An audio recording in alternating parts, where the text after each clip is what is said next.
Welcome to Suffolk Matters, where all of Suffolk County meets the men and women of Suffolk AME. News, opinions, and insights you won't hear anywhere else.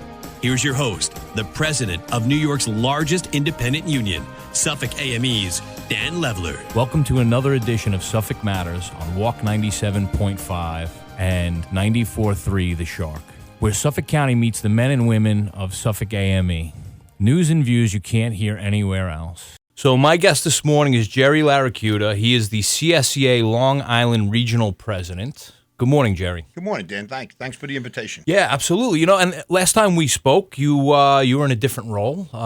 So you were elected to this new position inside of CSEA, and how's that kind of change your day-to-day operations? What you can do, what you can't do, and I guess it's also worth getting into like the impact that COVID had in what you can and can't do. Well, you just hit the magical right? statement there. Yeah, the COVID really changed the way we do business, and we're hoping to come out of that soon. I call coming out of the cocoon, but right.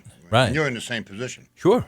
You have a huge union, and you have to deal with the day-to-day ongoings of a union, but yet you don't have the same access. There's a lot of issues, and this is about your life. Right. It's not something you want to cheat on because you're only cheating yourself. Right? Yeah. But I'm in a different role now. I'm a region president. I have 46,000 members compared to would you have just about 10 in the local 830. Right. But I got to tell you, I was a lot busier in the local because I was involved with the day-to-day terms and conditions of your employment, your contract. Yep. Right. As a region president in CSEA's world, I am now a corporate officer. There's 10 of us. Right. 4 statewide offices and 6 region offices, and we are here to maintain the corporation. Right. And so I'm not really. It's not really my cup of tea. I'm just going to be honest with you. I know you. You and I have known each other for a long time, and throughout your history, I mean, you would be the first guy to be at the legislature on microphone saying, "Hey, we need this, we need that, we got to talk about this. This is not fair, whatever." Like you were active and engaged, and I'm sure it was the same with commissioners and even supervisor level. Like you were in the mix. I'm like you. I'm passionate for the members, right. And I know that today you need a union more than ever. Sure. And we are a dying breed in a way, but we're hanging on. We're fighting good. But the attack against the unions has been going on for more than a decade right now. Sure. And with that being said, I don't. If you want a decent living here on Long Island, unless you're in the professional field, and if you're just a blue-collar worker or you're the middle class, having a union can make the difference of owning a home or not, of sending your kid to college or not, sure, of having benefits for yourself and for your children and your spouse. Otherwise, and I think that's what's so important. That's what I'm all about. And this corporate officer stuff, I mean, I'm good at it. It's easy. Yeah. I mean, we know the rules. Right. Don't break them. But, right. I don't get involved with the data. I get a lot of calls from members. Yes. Hey, Jerry, what can you do? They passed me over for promotion. I'm like, okay, who's your local president? And I'll send them there. Right. I can't get involved anymore with that. We have people that do that. They do a good job of it. The whole concept of a union, banding together for mutual aid and protection. Yeah. It's hugely impactful, but it's a very simple sentence, right? Yeah. But in practice, it's hugely impactful. And I think you hit the nail right on the head. Like if you are in a labor union, it is the difference between the quality of life that you can or could not have. And that extends to, workplace protections, health and safety, obviously, negotiated gains as far as health care, what type of raises you get, when you work, when you don't work. Like there's just so many aspects of things that work better. Like it's almost to the boss's advantage to say, come speak to me one-on-one, we'll work this out. Yeah. Because he's trained his whole life to get you to agree to no, right? But when you have a labor union standing behind you, it's not just your voice. You have a professional standing between management and you and the weight of all your numbers, right? So when you talk about the 10,000 that you had in Nassau standing behind you, when you would sit down and when you went to the legislature and you had something to say, you were very passionate and you knew your facts and you get everything on the record. But it wasn't just, Jerry Laricchiuta, concerned citizen.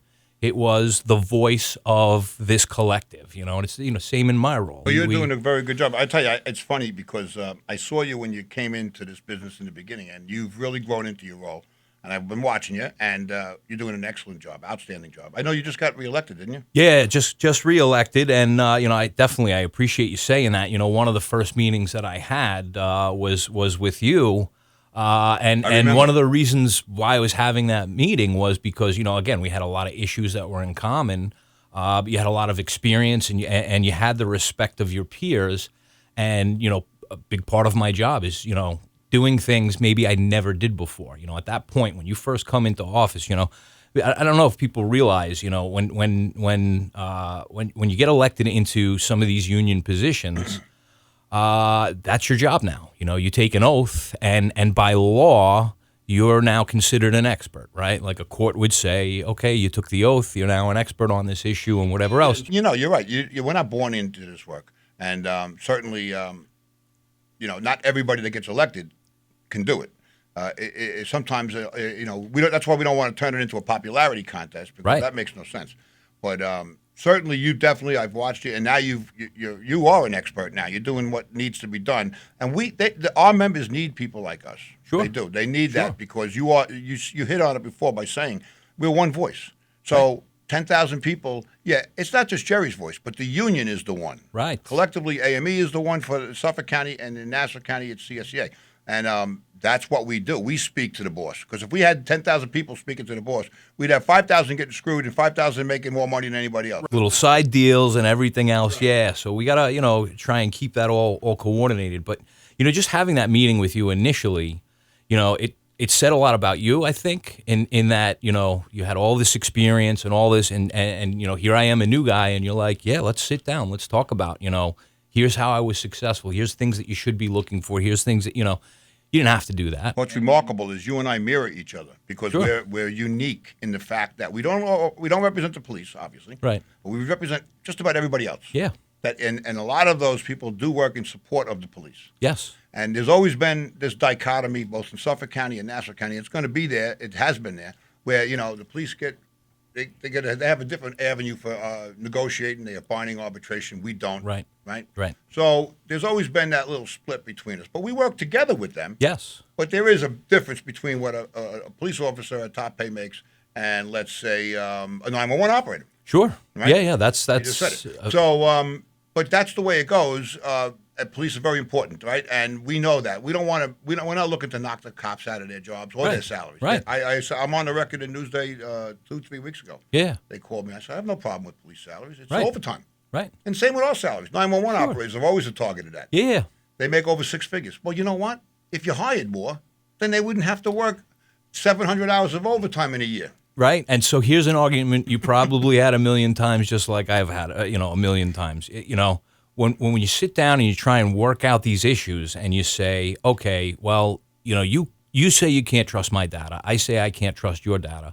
But there's a data set that we both can agree on, and that's what's the overtime, right? If you have this tremendous amount of overtime, and as an example, in Suffolk County, there's hundreds of shifts a month per jail where there's overtime being worked. Yes, of course, our members want access to overtime, but when it is too much overtime and you've got to go to outside agencies to hire them at this higher rate just to keep the service going, obviously you don't have enough employees.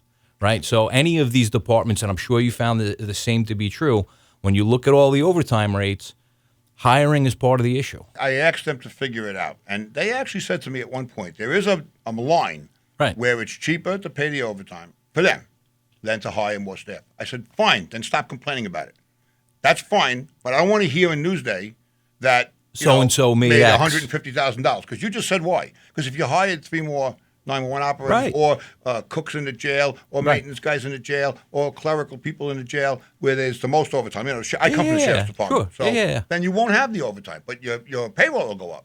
Right. Unfortunately, it costs money to do business if you want to be a government, especially a county.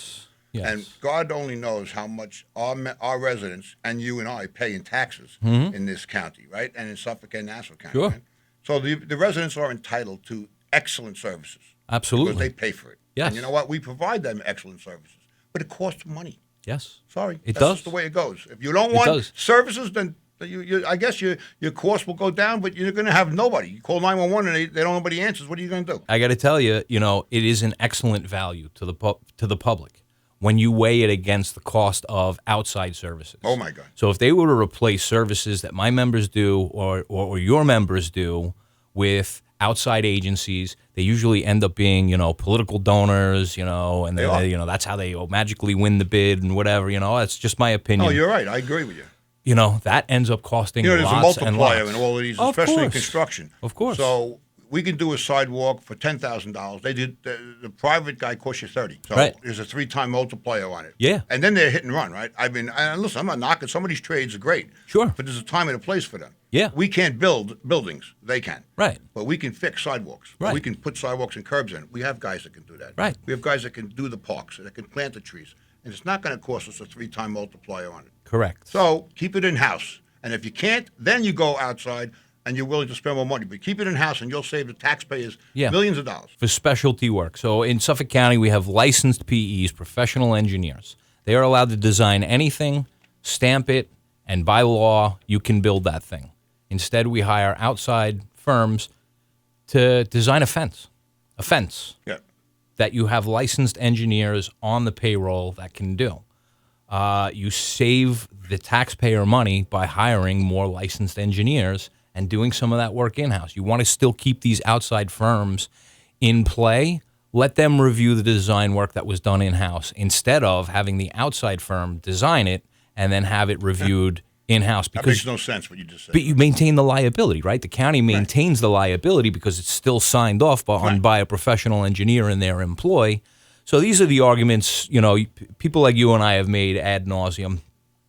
One of the arguments we're making now, just something I want to touch on, is getting into first responders, right? We talked about, everybody understands, fire service, those guys, first responders, EMS, police officers, they all, they're frontline first responders. But the very first responder, those people that work in the call centers, the emergency call centers. Absolutely. All day, every day, all they get is phone calls from people having the worst day in their life. And they do this for 30, 35 years and are just constantly working these difficult calls. Understaffed. We had the problem in Nassau County a few years ago where I was literally at the legislature telling them we had one 911 operator for the whole county in the overnight shift. One.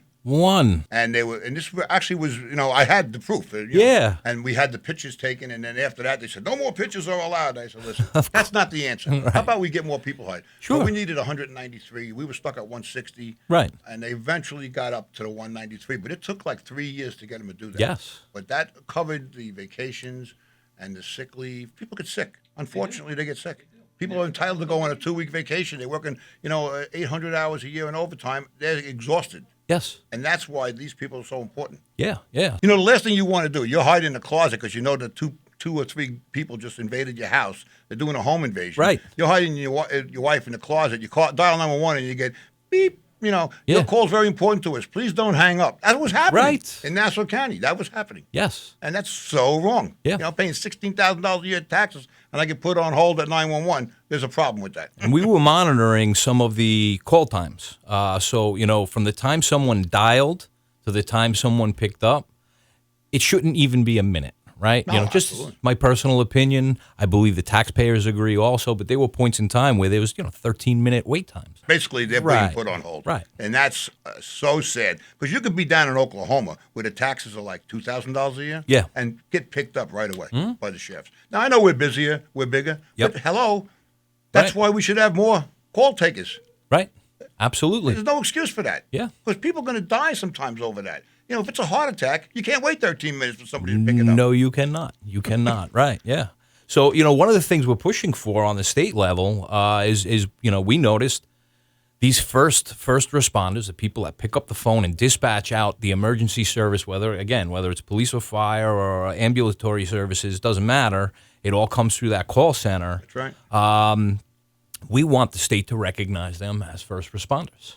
And we didn't ask, can the state just recognize the folks that work in Suffolk County or Suffolk and Nassau? Right. We said Statewide. everyone, everywhere. Right. We agree with that. That's great. Matter of fact, I'm going to invite you to we just have an EMS committee. I was just on it 2 days ago. Okay. And I would love to have you join us because you represent the duplicate. You're a mirror of us. You know, I'm happy to be involved in anything that can help workers. We're in big support of this bill. Yes. And we are so glad that you're with us because we know you're going to do everything you can to Sure. get the attention of the politicians and the officials in New York State. We need Yeah. that. We need that. Well, the chair of the committee, Peter Abate, is carrying the bill. Great. He was on a few weeks ago and committed on air. He said he believes that it will happen this year. So there's a bug to be worked out in the health committee that they're working to resolve, and we should be able to see this thing. We need more Peter Abates in the state government. We really do. He's a fantastic legislator, and he gets it. He gets it. Yeah. That's why and that doesn't mean he bows to the union. He'll tell you straight up if he doesn't like a bill. Tell you straight up. Take a walk. I don't like this bill. Right. Yeah. But if he likes it, he's gonna. He's not one of these guys that right from the get-go says, he's suspicious of it because it's a union bill. Right. He'll read it, he'll look at it, and he'll investigate it, and usually he'll write it. Let's see. Well, one of the reasons why I think unions like yours, unions like mine, really need to look to our membership, identify key people, and get them elected throughout local and state government because they understand what it's like to work up through the ranks, understand what it means to provide government services. So when you're in a legislative role but never provided government services in your life, it's a little more difficult to understand the nuances that people go through as, and again, I say this about my members all the time. I'm sure you feel the same way about the folks in CSEA. They're altruistic by nature. They took the job first and foremost because they want to help the people in the community. They didn't want to just live in a community. They wanted to help the community. And having that mindset and being in elected office, and that's not to... I'm not trying to take anything away from the other folks that are in elected office, but right. I think it is an important function of what labor unions do to identify members that would be good in the political process. But the good labor unions, right. That's why you're good. Trying, because you care, yeah. And I'd care, and that's obvious you're just a reflection of your work. You don't need to look further than your desk and find out, hey, you know what? This guy's for real. Right. He really cares about the residents and the workers and making sure that the services are out there. Keep it up because you and I make that difference. And there's a lot of good union leaders on Long Island. There's a couple of ones that, but they don't last long because if they're not doing the job, the membership gets to vote them out. Yep. So you do Very your job true. or you get voted out. And Very I have true. no problem with that. That's why you and I keep getting reelected. Yeah. But, we get into, just talking about the legislative process, and I know, you get involved in all these screening processes, and in Suffolk County for AME, we have an extensive screening process. We send all the candidates written questionnaire. We get written responses from them so that we have them on the record in that way. Right. We bring them down in person. We interview them. We also review their voting record. If they're an incumbent, we go through and say, you said you were going to be with us and you weren't. What's the story here? And really go through all of that because when the time comes for us to make the announcement of, to our members, this is who we're endorsing, it's not about who we're friends with or what party affiliation it is or anything other than who's going to be looking out for. Like our job is to look at people's working lives and their working conditions and their compensation and find people that are going to be supportive of advancing those goals and make those endorsements. But we make those endorsements public. So, not only do we have a responsibility to our membership, but if we're going to make this advocacy on behalf of our members and make it public, then we really should do thorough vetting for all to, and again, I know the same is true. It's very important. You're right. It's very important to make sure we get the right people in office. And sometimes that's a little tricky, and sometimes you have to go against even friends. It's happened. Yes. We just had a ruling recently, which I think was correct, and that was the Browning versus Mazzarella thing. Sure. And the courts ruled that Kate Browning was termed out. She had hit the term limit, I believe. Right. And she was still running because there was a break between terms. Right. And now I'm wondering, does that apply all the way up? I mean, because I always wondered how that would work. So what Suffolk County legislation actually says is you can't serve more than 12 consecutive years. Right. And they specifically said consecutive. There was an appeal, and Browning won the appeal. She did win the appeal. Yeah, I didn't know that, does have the right to run. So she's running. She is running. Yeah. See, and it says consecutive. So if that's the language, you're right. That is the language. Yeah, and and again, it's the ruling of the court. So the initial ruling was no, you can't run, and the next ruling was yes, you can. And who knows how this thing bounces back and forth, through the courts. But again, these are the little nuances when you talk about some of the work that you did at the legislature, some of the work that I've done at the legislature, and especially like when you get into state stuff as well, is all these little nuances of language that you have to pay close attention to. There's a big scare, I don't know, a few weeks ago where everyone said, hey, there was an incentive bill put out to let people retire early and the whole nine.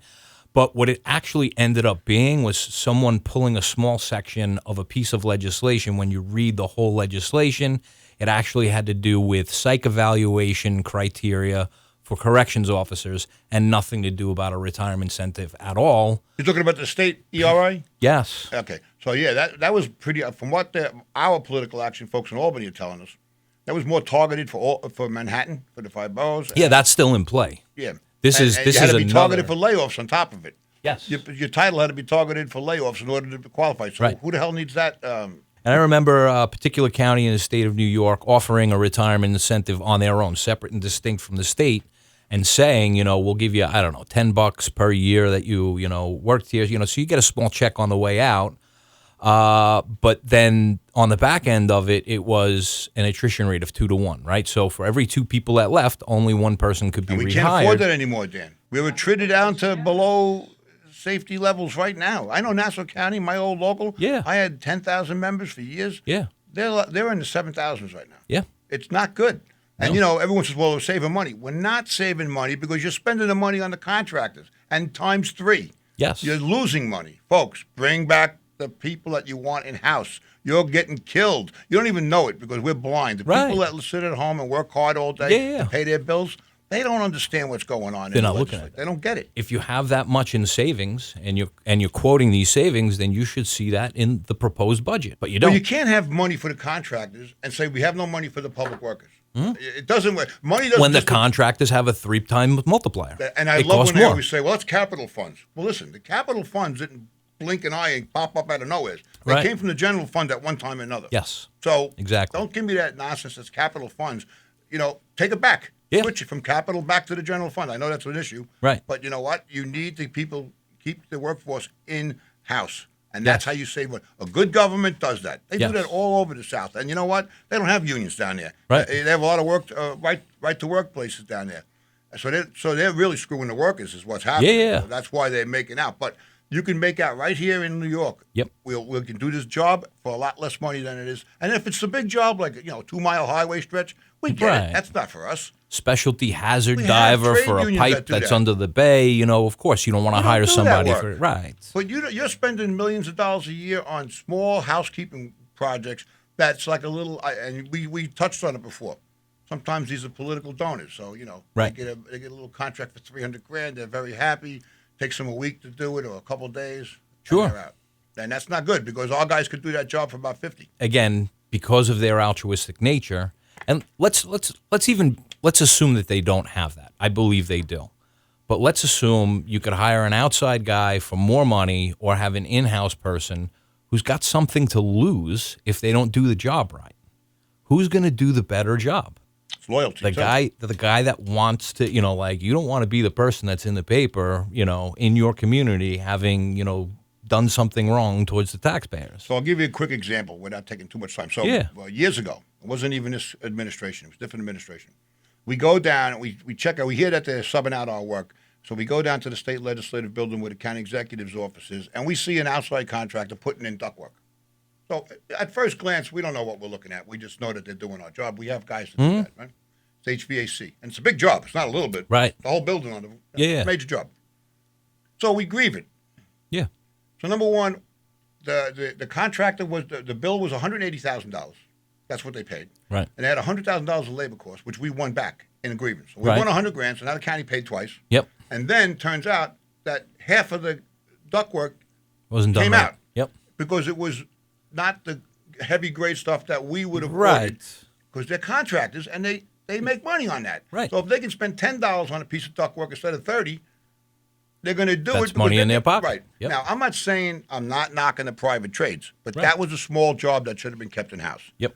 And then when you get a small job like that, a contractor with a big workforce, he can't afford to sit there and make it for our money. He Right. needs to make some money on it. Yeah. The multiplier and everything else. Getting into like another legislative issue, or let me just call it a trend.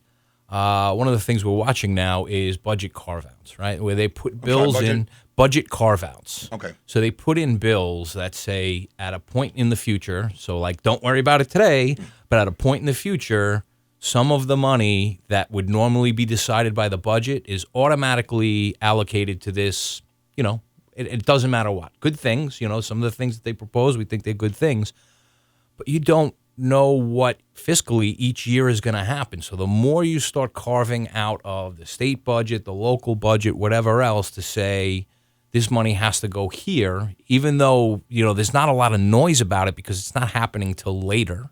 And it doesn't necessarily require like a referendum for like the voters to vote on like, hey, we're going to have less money in the future because we took the future money and already spent it through this legislation. You're starting to whittle down, and our argument is, listen, if it doesn't go into effect until 2023, we still anticipate there's going to be a government in 2023 that's going to have workers that we're going to represent, and therefore we don't want to carve out of the budget things that, this another item on the state level that, we've been looking at that specifically says how certain monies can be used. Especially this COVID money that we're getting from the federal government right now. Right. That's huge. Mm-hmm. I mean, what was the last time? I can't remember the name of the money from last year, but it was the rescue plan money. Right. And it's $100 and something million between Nassau and Suffolk County. Yeah. And that's money that we should be saved with. I mean, we can use that money. Both counties are severely in fiscal stress. Sure. Both of us. That's a real rescue plan. And we should be using that money intelligently. I don't know what they're doing with it. I really don't. I haven't heard a thing yet. There's I don't know, budget magic. I think if I could just coin a phrase there. Somebody probably already coined that phrase. So whoever that was, I give it to them. I didn't quite like it. But there seems to be budget magic. Where oh hey, listen, there's this huge influx of money, but also it's not there. They always say, well, we're restricted in how we can use it. Well, under Donald Trump's, I think, his rescue plan money, that was a couple of years ago, there was a big restriction. And what was the name of that? Something Act. But anyway, I can't remember. But, the hospital that I'm fighting for in Nassau County, still holding on to $141 million of the Trump money 2 years later. Right. And we're in desperate shape there, obviously. Yeah. Right? And then we have another $150 million in that corporation from federal input, and we're getting more this year. Right. How can we close that hospital? We have more money than the biggest hospital on hand because we're getting the funding. Yes. So we need to rebuild that public hospital. And, Absolutely. I'm glad you gave me a chance to talk about that. Yeah. I forgot about that. But that was in line with these federal dollars. I mean, I don't know, in Suffolk, you must have big projects out here. Yeah. Listen, and, a ton of money came in and got, kind of shifted around and moved to where it was determined it needed to be. But when we talk about things, now, again, falling back on like certain essential services, COVID happened. The labor department's work is going to go through the roof because people don't have jobs. Right. Social service work is going to go through the roof because people don't have jobs. And so the workload increases, but we don't increase staff. We have the need will not increase staff. I'm Right. telling you, this is the wave of the future. I mean, it's going forward that way. They want to do it with less. I mean, and, do more with less. That Tom Swazi coined that phrase 20 years ago or whatever. Yeah. We can't do any more with any less. It's done. We're at the bottom. We're scraping the barrel. Listen, folks, your services are not as good as they were 15 years ago because there's not enough of us. But now we need economic recovery, right? And government should have no department that generates revenue where it makes more money than it spends. None of those departments should be understaffed whatsoever because we need economic recovery. And Suffolk's never been afraid to, who was the county executive when they built a new jail? Steve Ballone. It was Steve Ballone. Yeah. Oh, well, I gave him a lot of credit there because that was a big project. And that was, $100-something million? Yeah. Well, Nassau County doesn't want to ever do that. Well, our jail, you take a chance walking around it because bricks are falling off the building all the time. And I always said, look at Suffolk. They didn't want to do it, but they did it because they had to do it. And it's really state of the art, right? And there's smart ways to do it. You don't have to do everything the way it was done 50 years ago. There's, there's tilt-up construction, cost a lot less money. Things can be fabricated off-site, brought in. Well, kudos to Steve Malone. That's a great. You know what? That's smart spending. Yeah. And God only knows. I don't know what they're waiting for in Nassau until the building falls down one day, because it literally is. But yeah, it was good talking about that. I want to get that off my chest. Yeah. Well, Jerry, we talked about a lot of things, and we could just keep on talking. I feel like every time I think we could do this for 24 hours and never run out Absolutely. of material. Absolutely. But I want to thank you. My guest this morning, Jerry Laricchiuta, the CSEA Long Island Region President. Again, thanks for spending some time and getting us up to date with what's been going on in your world and just, sharing these issues. It was a pleasure, and actually I really enjoyed it, and we'll do it some more, because we're educating not just the membership, but we're educating the public. Yeah. They need to know what's going on. It's very important. Thank you, Dan. Thank you for the invite. Absolutely. And to our listeners, we will speak to you next week.